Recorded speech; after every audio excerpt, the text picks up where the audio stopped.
Well, I know my kid, and my kid wouldn't do this. I know my kid, he's a good kid. I know my kid, and he does well in school. We can be good people. We can be good dads. Our kids can be quote unquote good on the outside, but they might be dealing with tremendous inner turmoil on the inside. And we don't understand that. We don't even get to that unless, well, what kind of questions do you ask your kids? I was like, I don't waste my time with crappy questions that don't get you anywhere. Like, so for instance, like, how was your day? You're going to get a one-word answer: good, fine, crazy, or busy. No depth, no connection whatsoever. Well, if I ask my kid a really in-depth question, they won't shut up. Well, you know what? Good. If your kid can't help themselves but talk to you and give you more detail and more things than you asked for, well, guess what? All right, gents, we are talking about it. The 4-part series on Netflix called Adolescence. If you're a dad or if you're a mom, we've got a lot of moms that listen to this show. If you saw that series, man, it just completely unhinged you. I have no doubt in my mind. It's really, really uncomfortable for parents to watch, to see this series, and it made a lot of us really second guess our parenting. And what I'll tell you is there's going to be spoilers in this podcast. And for the entire month of May, I'm going to be doing a series once a week on Fridays on this Netflix show called Adolescence. And I'll tell you, if you haven't seen it, maybe hit the pause button on this one. If you don't want any spoilers, go watch it, come back and listen to this, because I am going to be talking about spoilers. This one shocked the world. Netflix did a killer job on this, but it really has shocked the world. As of mid-April, this series was the 3rd most watched Netflix series ever. So trailing behind Wednesday, which I thought was kind of odd. I didn't know anybody even really watched that one, but I guess it might be pretty good. And then the season 4 of Stranger Things. In the first 2 weeks of this thing launching on March 13th, 2025, there were almost 67 million views just in the first 2 weeks alone. And to date, 1.4 billion minutes watched. I mean, obviously, and on Rotten Tomatoes, it has a 99% score on Rotten Tomatoes, a 73% score from the audience, a 91 out of 100 from Metacritic, which is another one. Critics are saying that this is probably one of the most powerful series for parents to date. And I'll tell you, this one really got me. After I saw the last episode of Adolescence, I had a really hard time sleeping. And I'm going to get to that at the end of May. But what I'll tell you is, and again, if hit the pause button, stop it if you need to, because I'm going to be talking about some spoilers. But that last episode, it really, really showcases the impact of what happened on the family, and especially the dad. And it's horrific. And I'm going to get there. But first of all, let me just set the stage of what this is all about. What I'll tell you is this is not going to make any of us feel comfortable, but it is what it is. And that is that the dad was right there. He was present. He was physically there, but he didn't see the blind spots that his son was going through. He didn't see the hell that his son was going through. He relied on him being physically present and providing, but having pretty much almost zero emotional connection to his son whatsoever. And here's the other thing. He wasn't really doing anything necessarily wrong. He wasn't an abusive father. He wasn't a terrible father. He actually was doing what he thought a lot of us thought was good enough and was right. I mean, he treated his son well. He didn't abuse him. He didn't hit him. Like he did talk to him. He didn't have a deep relationship with him, which was actually the biggest miss, but it was very, very scary how this whole thing went down and how the wool was just pulled over this man's eyes, and he thought he was doing the best that he possibly could. So while the man was sleeping underneath the same roof as his son and literally sleeping next to the same room as his son, eating the same meals at the same table, he never, ever saw the hell and the horrific hell that his son was actually going through as it related to being bullied online and just some of the social things that his son was dealing with in school. And the whole thing really unravels because the whole premise of the story is about a 13-year-old boy named Jamie Miller. Okay, and this is based in the UK. His father is named Eddie Miller, who's played by Stephen Graham, and he is a working class dad. He owns his own plumbing business, so he's a business owner. And his mother is a pretty fully functional adult as well. He's got an older sister as well. She's pretty much fully functional as well. There were warning signs, and what happens in this series in the very first episode is what happens is Jamie kills one of his female classmates. and it's caught on video. And all the while, when this happened, like the whole thing opens up with police breaking into the house. Like that's how literally episode 1 opens up. SWAT team breaks into the house. They've got their firearms pulled. They're going through the house. They're clearing the house. They finally come to Jamie, the little 13-year-old boy in his room. They arrest him. They bring him downtown. It is horrific. He has no idea what's going on. He denies that he's done anything wrong. And then he is brought to the police station. He is booked, and then he is brought in for questioning. And up until this point, what I'll tell you is, if as a watcher of the show, you have no idea what is happening. You're just like, okay, something really bad must have happened. They're arresting a 13-year-old kid. What could have happened? Then when he's at the police station, where then his dad shows up and he's brought in for questioning, they view video footage of what happened. And what you see is Jamie, the 13-year-old boy, ends up, I think from what you can tell from the video, he ends up stabbing this 13-year-old girl. And what was happening is I believe this 13-year-old girl was doing some bullying online. She was sending him, I wouldn't say encrypted messages, but emojis and certain messages on Instagram that was basically pushing him around and really doing him some emotional turmoil. He was just one of those kids that was quietly being picked on. And it was happening on a social media level. And he just got up to the point where he just couldn't take it anymore, and he snapped. But nobody saw the warning signs, because here's what was going on. Jamie, this 13-year-old boy, was doing what a lot of 13-year-old boys are doing. He was spending a lot of time in his room. He was on devices. He was on his phone. He was on social media. But his parents were like, oh, he hasn't caused any problems. His grades are okay. He's going to school. He's got friends. Like, he's not doing anything wrong. Like, he's fine, right? And all the while, this kid is starting to erupt internally as like a volcano, but nobody saw it.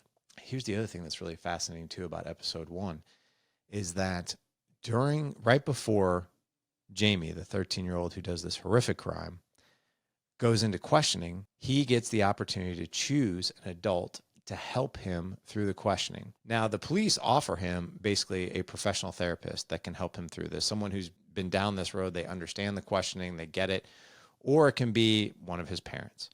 Shockingly, and it comes to a shock to everybody watching it, that he actually chooses his dad. Now, if you really peel back the onion layers of why Jamie probably chooses his dad, is because he basically has no emotional connection to his dad. And this is his opportunity to have a connection with his dad, to actually have his dad come to his side, come to his aid, and connect with his son and to help him.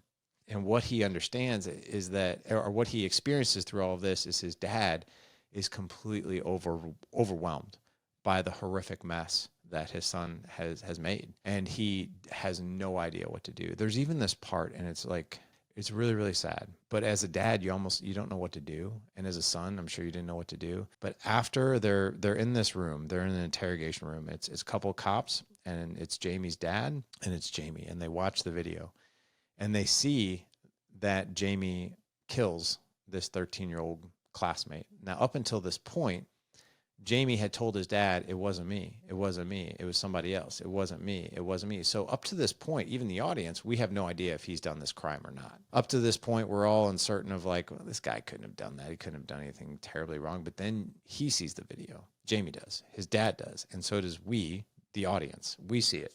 And then we become very, very aware of like, oh my gosh, this kid actually did it.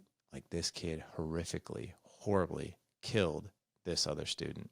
There's this part where the dad, after watching the video, is so taken back by it. You could tell he just has no idea what to do. He is completely and totally unequipped. He is in shock, and he just doesn't know what to do.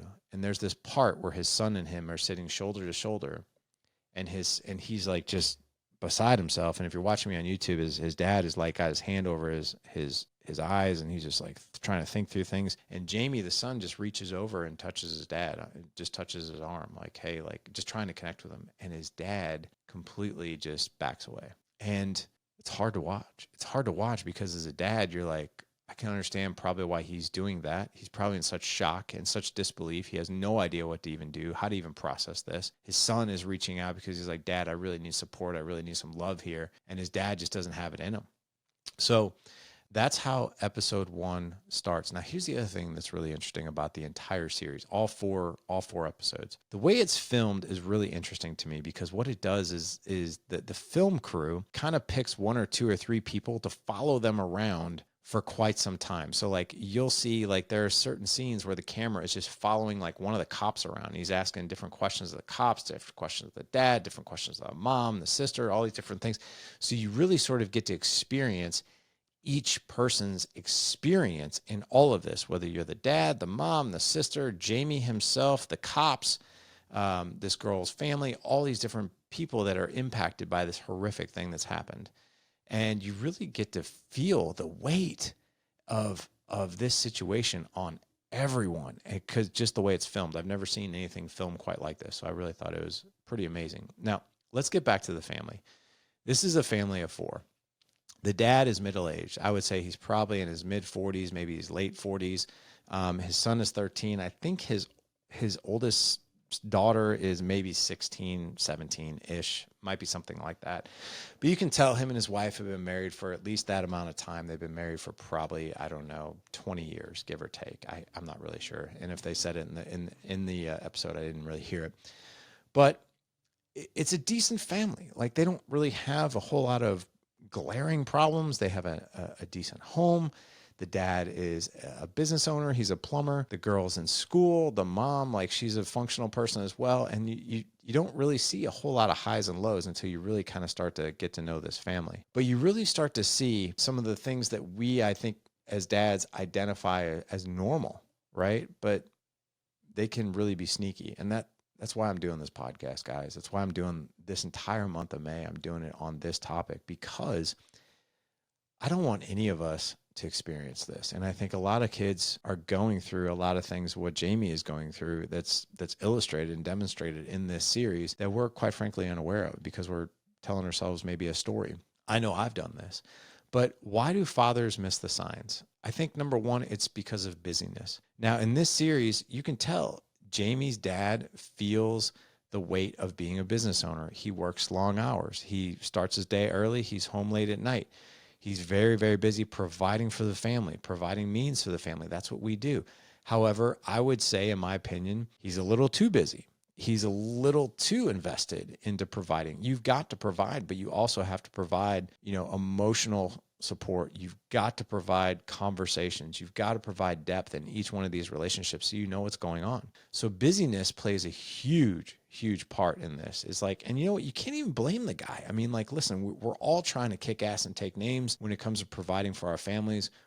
We're trying to provide at least the bare minimums for them. And some of us, man, we have to work our tails off for that. So we kind of give him a pass for that. But at the same time, it's something that can be really, really sneaky for us. Another thing that is really sneaky for us is the ego. So, like, for instance, in the series, Jamie's dad talks about how he's like, well, I know my kid, and my kid wouldn't do this. I know my kid. He's a good kid. I know my kid, and he does well in school. I know my kid, and he doesn't cause any problems at home. He's in his room. I know my kid. I'm a good dad. I'm a good person. We can be good people. We can be good dads. Our kids can be, quote unquote, good on the outside, but they might be dealing with tremendous inner turmoil on the inside. And we don't understand that. And we don't even get to that unless we are connecting with them, unless we have conversations with them, unless we're going that extra mile and talking to them for 10, 15, 20 minutes at night before they go to bed, asking them better questions when they come home from school versus how was your day? Do you have any homework? Things like that. And a lot of us get really, really in that habit and in that realm of like, well, it's just normal and he's good and we're good. The other one is this, the last one is this, and this is culture conditioning. Culture conditioning that boys need space, they don't need to talk, and to just tough it out. I agree with that to some degree, but I don't agree with that when you're a young teenage 13-year-old kid just trying to figure out life. A kid like that might need some space, right? They might need space to process, but what they really need is they need a good man, a good dad, a good mom to guide them, to talk to them, to give them clarity, to give them a place where they can unpack, give them a place where they can ask questions, where they can get some guidance, where they can think out loud in a safe place, right? And this is why culture conditioning sometimes can be very, very dangerous. But as kids age and as they get older and as they grow up, They need us as a resource to talk to them. They need us as an outlet. They need someone to just, sometimes even just to think out loud, whether it's a boy or girl, doesn't matter. What are some practical tools that we can take away from this? Number one, what's really funny is I got a lot of heat on this was back in March of 2023. I was on a podcast and I had a video go viral. And the video that went viral was really short, but basically the podcast guest was asking me like, well, what kind of questions do you ask your kids? I was like, well, I don't waste my time with crappy questions that don't get you anywhere. Like, so for instance, like, how was your day? You're going to get a 1-word answer: good, fine, crazy, or busy, right? No depth, no connection whatsoever. I'm not a fan of those questions. And this is why. When we ask surface level questions, we get a surface level relationship, period. And I got a lot of slack on that video going viral. I got a lot of great comments on that, but I think it got viewed like 3.7 million times or something like that. There's a lot of great comments, but also a lot of comments around like, well, if I ask my kid a really in-depth question, they won't shut up. Well, you know what? Good. That's what I say to that. If your kid can't help themselves but talk to you and give you more detail and more things than you asked for, well, guess what? You're doing a damn good job. You are. The more information that comes back to us from our kids, the better it is, the better job we're doing. If we have a problem with our kids opening up, then we have the problem, not them. So ask your kids questions. Ask our kids depth questions, good questions like, tell me about the best part of your day. Ask questions like, tell me about something that really challenged you today. Tell me about something that was hard for you today. Tell me about a time where someone maybe came down on you today or said something to you that was hurtful or something to you that was mean. How did you respond? What did it make you feel like? All these different things to really get this type of information out so we can unpack it, so we can talk about it, so they can get more clarity, so they can get more guidance, and they're not going to be bottling it up like this and then something horrific happens. So ask good, deep questions that's going to elicit good conversation. Okay, so that's number one. Number two is acknowledge. Now, acknowledge and validate what your kids are feeling. It's so easy for us as men to want to fix everything. Oh my God, trust me when I say I was such a culprit of this. I still am. Sometimes I have to get out of my own way on this one. There was a time in my marriage with my wife, and this was like 15 years ago, where I used to give my wife advice all the time, and it would piss her off. It would drive her crazy. And then it would drive me crazy and piss her off that it would piss her off. And then I would tell her, you know what? If you don't want my advice, then don't talk to me. How more powerfully can we shut the door on someone's face by saying something like that? More conversation equals a better relationship. I don't care who you are. So when it comes to your kids coming to you with problems, validate, acknowledge, try to understand what they're feeling. Like, oh my gosh, man, that sounds very, very frustrating. Tell me more about that, right? The more information that they share, the more we can validate what they're feeling. And by the way, we can always ask like, hey, I was in this situation too when I was younger. I'm more than happy to share with you like how I got through it, but I also don't want to annoy you with solutions that don't mean much to you. So if you want to know about it, I'm happy to tell you, but if not, and here's the funny thing, a lot of times that's when they'll want to know. When we position it like that versus like we're just telling them, sometimes if we just ask permission, would you like to hear what happened to me? Would you like to hear how I maybe got through this? And if they say yes, then they want to hear it. And then they're all ears and it doesn't feel like a lecture. So acknowledge and validate. So ask, then acknowledge and validate. You don't have to fix a thing. And if you want to fix it, then ask. One other step here is to act. It's one thing to have awareness. It's another thing to have awareness and do nothing with it. So like, let's just take this situation for what it was. Let's just say Jamie came to his dad, Eddie, for advice. He's like, Dad, I'm not exactly sure what to do about this, but there's a group of people, and especially this one girl, that is constantly picking on me, constantly saying mean things. And it doesn't just happen in school. It actually happens online. She's saying all these horrible things in the comments section of my posts and DMs. And to be honest, like, I don't really know what it means, but I'm upset about it. Right. So now that we have that awareness, well, now we can take action. We can talk to our kids. We can ask deeper questions of like, okay, well, let me ask you this. When she says this, this, and this, how does that make you feel? Well, it makes me feel terrible. Okay, well, does she know that? No, she doesn't. Well, what would it be like to go have a conversation with her? Be like, hey, like some of these things you're saying, like, I don't really appreciate them, and I'd really like for you to stop. And if she doesn't stop, you're 13 years old. This is where we bring in an authority figure. Like, this is a girl versus a boy. So it's not like we're going to beat up a girl, but let's bring in some school authorities. Let's bring in a teacher. Let's bring in the principal or counselor and be like, hey, this is happening. We need to do something about it. Let's talk it through. I'm sure you guys have heard this who are listening to this podcast. You've had your kids go through something in the school setting, and depending on their ages, you had to step in, or we had to get authorities involved, and that's okay. And did the problem probably rectify itself after authorities got involved? Most likely it did, and we were able to move on. But it's when we get stuck in this, like, okay, I know what the problem is, but I'm not doing a thing about it. And then we get stuck in this horrible loop that then we create this problem where we're very aware of the problem, but the problem is we're not doing anything about it. We're just going to let this problem keep going. We're aware of it, but we're just going to let it keep going, and we don't want to do that. And what I'll tell you is, in the Dad Edge community, these kind of things can happen all the time. There was a guy in our community, it was probably about 6 years ago, had a daughter, she was 14, and he found out that she was harming herself. Now, I'm not going to go through what she was doing, but she was harming herself. And he did not know it until he started having deeper conversations with her. Once he started having deeper conversations with her, this came out. And he was able to receive it in a way where he created an environment of safety for her. They were able to talk about it. He acknowledged it, he validated it, and then they took action. And here's what I'll tell you. That girl, come to find out, after going through counseling for a couple months, she had a plan at the end of the year to kill herself. And she didn't tell anybody about it. She was actually keeping it to herself. So not only was she doing like these things that were harming herself that her parents didn't know about, but she had actually had a plan that she was going to end her own life at the end of the year. Now that's terrifying. Luckily, the dad got in front of that because he learned a lot of really great skills through the Dad Edge community, a lot of great skills around generative questions, creating environments of psychological safety, learning how to validate using emotional labeling, all these different things to have better conversations in an environment where your kids actually want to talk to you, because you are the go-to, because you are that dad that can hear something like that can take something like that. They trust you. They trust you are the guy, you are the hero in this story that can help them get through whatever it is that they're going to get through. And if we're not there, and if we're not emotionally connecting with them, if we're not physically connecting with them, if we are not there, well, the fate could be something somewhat similar to what we saw in the Adolescence Netflix series, which is horrific. And if you get to the end of that series, which I'm sure you have, if you've watched episode 1, you've gotten all the way to episode 4 because you can't help but watch it, life will never be the same. Life for those parents in that family will never, ever, ever, and for Jamie, unfortunately, will never be the same, ever.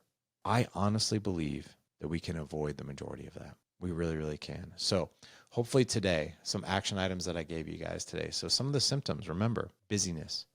Are you so busy that you're going through the motions and providing? Is your ego telling you, my kids are good, I'm a good dad, like everybody's good, like we're fine? Also the culture conditioning. If you're raising a son, like, hey, boys need space, they don't need to talk, like man up, grow a set of balls, tough it out, all that. Is there that going on? And remember the power in asking good questions, acknowledging and validating where our kids are at. And then most importantly, whatever it is that they tell us, we can take action. We can take action on. And we can avoid something absolutely horrific like we saw in this series. Why am I doing this podcast and why am I doing this series in May? It's for the protection of all of us, for the protection of you guys, for the protection of your kids, and the integrity of your families. This is what we do at Dad Edge. This is how we teach men, and this is how we have generational impact. It's not about turning a cheek and turning a blind eye to whatever's going on. It's about facing it head on, but doing it with the right tools, doing it with the right approach, doing it to where our kids step into a situation or a conversation with us where they really, really want to versus they feel like they have to and they're being lectured. Almost like that guy who is my dad, that is my hero. That is the guy that I call. That is the guy when stuff hits the fan, he is the guy on speed dial. That's what I want for all of you guys. And you know what? I honestly believe that's where we're going to get. That's where we're going. That's where we're heading. Gentlemen, this podcast is from my heart to yours, and I truly hope it was helpful for you. My call to action for you is if this was impactful for you, if there's another family out there or another dad or another mom that might be dealing with something like this with a kid, maybe they're dealing with like, man, my kid never comes out of his room, or my kid never wants to talk to me, or I think that there's things going on, but I don't know what to say. I don't know what to do. Send them this episode. Send them this episode. It might be the breath of fresh air that they truly, truly need. Gentlemen, that's all I got for you today. I will see you next Friday. And what I'll tell you next Friday, here's the teaser. What happens if your son doesn't trust you enough to tell you the truth? Because if you really, really watch this series, that's what Jamie was dealing with. That's what his 13-year-old son was dealing with. Can't possibly say the truth out loud. I'm too afraid. We don't want that for us. We don't want that for our kids. That's what we're talking about next week. Gentlemen, from my heart to yours, go out. Live legendary. Take care.